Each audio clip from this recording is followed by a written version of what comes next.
at San Diego Comic-Con 2022 with Jim Batt, the director of Grave of St. Oran. So what made you choose in Relic Oran as what you wanted to adapt instead of other works from Neil? I actually heard the poem the first time. I think it was a reading that Neil had done, and it was before it was published. It's now been published in Trigger Warning, his collection of short stories.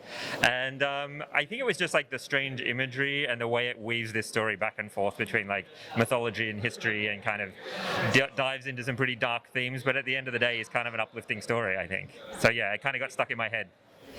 And so you've directed a lot of things before. What makes directing for animation so much different than like for a person or a music video? How does that differ?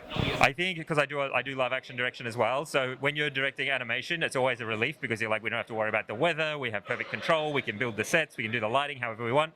But then by the end of it, you're like, I would love to direct some live action where we don't have to worry about like, how does a cup of tea work? Or like, what does it happen when you knock something over? And it's like, you're basically solving physics. Like every single thing you do is like very complicated. So you're like, this thing that might be really simple, like walk across and open the window in a live action thing, very easy to do. It's like, yeah, everyone knows how that's going to work in the scene. When you're doing it with animation, you're like, oh, how are we going to do the water in the cup as they drink it? And it's like kind of this constant process of invention. So every day you're like a new problem to solve.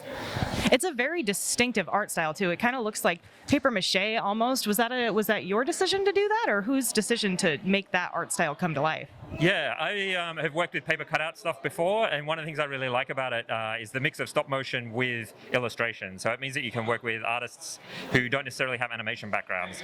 So we worked with Ellen Barkin, is a Swedish artist who was the kind of first person we brought onto the team, just because she has this like very atmospheric watercolor technique that we could then take and cut out and turn into these little paper cutout animations. That was really cool. I liked the storm and the way that the clouds like formed. I thought that was really neat. So have you got to visit Iona? No, I haven't. Although after I started the project, I discovered that my parents had actually been there, which was a surprise. My dad was like, oh, here's a pebble from the beach of Iona. I'm like, wait, when? How? So that was a pretty mystical moment. But no, I haven't. I would like to go and visit there. And so this came together by a Kickstarter, right? Yeah, yep. So when Neil was on board with me adapting the poem, and then has been very generous with his support, so he helped get the word out to his community, and Neil fans are a very supportive group of people. So we managed to put together enough money to be able to get quite a nice little team together, and that was what allowed us to build the rig for all the animation and get the animators and things on board. So yeah. And would you be able to say if you're working on anything else with him, or? I would love to do more things with Neil. At this point, I'm actually more focused on telling some of my own stories, though. So I'm really interested in doing some longer works and working on some feature scripts and things at this point. So I would obviously, work with Neil again at the drop of a hat, but he has a pretty busy slate, I think, at this point. And I am interested in writing and directing my own stuff. So yeah, we'll see. See what happens. Yeah, would you do something like dark, spooky kind of, sorta, or? Sonoran is definitely on tone for the kind of stuff I want to keep making. So dark, spooky, something with a bit of a philosophical message, or like unexpected, slightly strange shaped stories, I think are always interesting to me. But I think in terms of doing something longer, sci-fi, I think I'll probably try and do some kind of like blue collar indie sci-fi kind of angle. Would you do like stop motion again, or live action, or both? I think a mix of both would be cool. I do have some kind of episodic stuff that would be a mix of live action and animation. The idea of trying to do like a low budget stop motion feature or like series is like slightly terrifying, because it's like we already spent 9 months locked in a dark room getting 10 minutes done, so I'm like, I don't know about that. And I do really enjoy the process of directing live action as well, but I think whatever I do, it's always going to have elements of the fantastical and visual effects, and like I really like building worlds, so I think that will always be part of it. And what was it like getting together with Neil to bring this to life? Like, how did that process work? Did you reach out to him, or did he kind of reach out to you, or? Yeah, so when I'd heard the poem, I reached out to Neil, and lucky enough to have some mutual friends, so I knew he'd seen some of my work before, and so I could kind of, demonstrate that I was capable of taking something like this on. And yeah, he's just been very excited about it being adapted. I think he's very generous with all of his work. Like, you see how many things are made from his stories, and it's like, I think he's just excited to see what they turn into when other people take a go at it. about it. So, yeah. Can you tell our viewers a little bit about your background in like everything? What else have you done? What does Jim Batt do? I've done a lot of different things. I've always kind of worked in the like independent film space. I think like I said, I do a mix of animation and live action stuff. I've done a lot of music videos before, which has definitely like been a really fertile playground to be able to explore ideas and kind of like have a lot of imagination. I also am a game designer, so I work in game design as well. So I tend to have a lot of projects on the go at any one point, but mostly self-taught animation-wise, which I think is definitely, I would say, if anyone's interested in stop-motion animation, it's never been an easier time to kind of have a play around with that. Like there's software now that allows you to see what you're shooting as you shoot, which means can be very experimental and you can teach yourself very easily. What kind of software do you use? We use Dragon Frame, which is Jamie Kaleri and his brother made what I think is now pretty much the industry standard software, but it's like, definitely check out Dragon Frame. You can get it pretty cheaply and it really makes a difference. Have you always been interested in doing animation, or? Yeah, I've always been interested in animation. I think when I first started doing stop motion animation, it kind of just made me realize that all of the skills I learned as a child were like, I was like, oh, building little toys and like bringing them to life and building these scenes. I was like, oh, this is all just stuff I've been doing since I was a kid. So it felt like a very natural fit.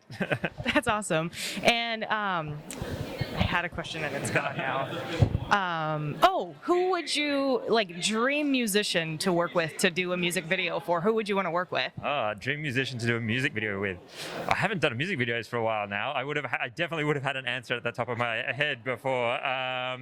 Who would be cool to do a music video? I'm drawing a blank now.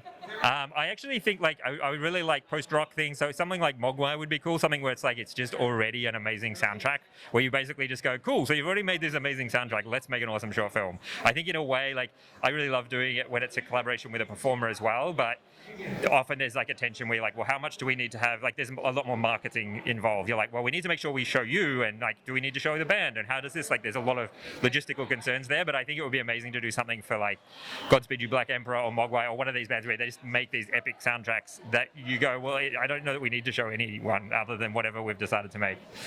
And so you worked with the Chainsmokers, right? Yeah. Okay. Yeah. And Yeah.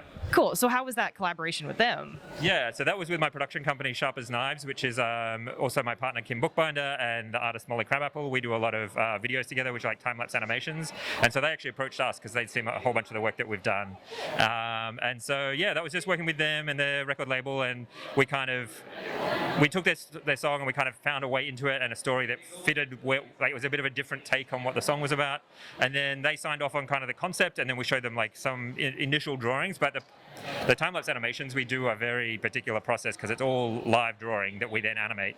So it's like there's no room for client feedback after you've started. You're like, we're going to shoot this, and you have to have signed off on the storyboards because like you don't get to change it once we've drawn it. The time is spent. But they were really into it, and I think it was definitely a big departure for them in terms of style. But I think that was cool. I think it was like fun to have something that was like very different stylistically for them, and they were great to work with. So. That's awesome. So what can you tell us what you're doing now? Like what projects exactly you're going to have coming out soon, or? I don't think I can. I don't think I have anything that I can be like, this is coming. The main thing to keep an eye out for is that the Grave of St. Oran is at the end of its festival run now. So we'll be launching that online sometime in the next couple of months. So if you check out thegraveofstoran.com is probably the easiest place to keep an eye on that. There's like an email list sign up if you want to keep an eye out on the launch date, and our socials and stuff are on there. But yeah, at the moment I'm mostly just getting new projects up and running. And where can our viewers find you on the internet? Instagram is probably the most commonly updated one. So I'm Jim Batt, B-A-T-T, on Instagram, or Bat Signal, B-A-T-T Signal on Twitter. Awesome. Well, thank you so much, Jim. No worries. Thanks for having me.